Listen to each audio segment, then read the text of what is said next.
যোগেন্দ্রনগর এলাকায় সীমা দাস নামে এক গৃহবধূর রহস্যজনক মৃত্যু ঘিরে চাঞ্চল্যের সৃষ্টি হয়েছে। সীমার মা তার স্বামী রাজু দাসের বিরুদ্ধে হত্যার অভিযোগ তুলেছেন। পরিবার সূত্রে জানা যায় 10 বছর আগে সামাজিকভাবে সীমা ও রাজুর বিয়ে হয়েছিল।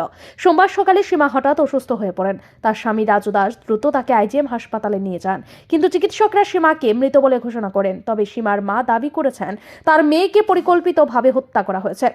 পরিবারের বক্তব্য অনুযায়ী বিয়ের পর থেকেই সীমার দাম্পত্য জীবনে অশান্তি চলছিল। তার মা অভিযোগ করেছেন সীমা নিয়মিত মানসিক ও শারীরিক নির্যাতনের শিকার হতেন।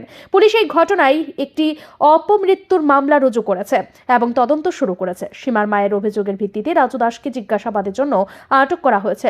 পুলিশ জানিয়েছে তদন্ত শেষ না হওয়া পর্যন্ত মৃত্যুর প্রকৃত কারণ জানা সম্ভব নয়। এলাকায় শোক ও ক্ষোভের পরিবেশ বিরাজ করছে। এলাকাবাসীরা দোষীদের বিরুদ্ধে দ্রুত এবং কঠোর ব্যবস্থা নেওয়ার দাবি জানিয়েছেন। এটা কইতাম মনে তারা তো কইতাছে তারার মায়া সন্ধ্যার সময় ফোন করছে, কইছে বুকে ভিড়ে গাইদা ধরছে। তখন বুকে ভিড়ে গাইদা ধরছে, তখন মা কইছে ডাক্তারের কাছে তোর লিয়ে যাবো, তাহলে মা কালকে সকালে আসবো। আচ্ছা, এর দূরই কথা হয়েছে মায়ের লগে। রাত্রেবেলা 10টার সময় ফোন করে সেটা জামাই বহাবাদ্য করতেছে, মুখ খারাপ কইরা আমার বোন পুতরে বোনেরা খুব বহাবাদ্য করতেছে। সারাক্ষণ মদ খেয়ে পড়ে থাকে। এরপরে দিয়ে তারা বালা মতো কথা বলে বালা মতো কথা গোলা কিতা কথা কইবতে মধ্যে সবসময় মদ খেয়ে থাকে, তার লগে কোনো কথা বালা কথা কোন যায় সামাজিক বিয়ে আছে।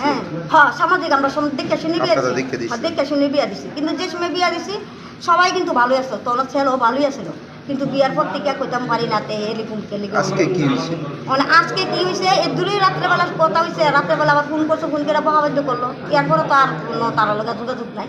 এখন তো তারা লই আইলো এনো লাস্ট, তারাও আইলো রাত্রেবেলা দৌড়াদৌড়ি করে সবাই মিলে আইলো। আয়া সেরা তারা দেখলো ওদের মরা। রাতের বেলা আপনার মেয়ের সঙ্গে কথাবার্তা হয়েছে? না না না না, সন্ধ্যার সময় 7টার সময় কিন্তু কথা কইছে, মায়া ফোন করে সেটা কথা কইছে, মার লগে আর কথা কইছে না।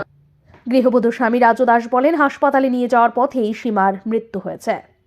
সমস্যা বলতে যে কালকে ভালো আছিল, হ্যাঁ বুঝতে আমার দুপুরবেলা আমি মাছের মামার কইছে মাছের মাথা আনো, আমি টুকা দিয়া তুল নিস আমার কি কয়েছে, ঠিক আছে তুই আনতাছে আনতে আছে। আমরা বাটটা খাইতেছি কিনে দিন আমাদের ছেলে রাত্রে আবার আমার লাগে বাদবার কাজু যাবো সকালবেলা বাদবার বাড়ছে সকালে লই আমু আবার রাত্রেও খাইছি আমরা এক লগে। মানে গতকালকে কি সমস্যা হয়েছে হাসপাতালে?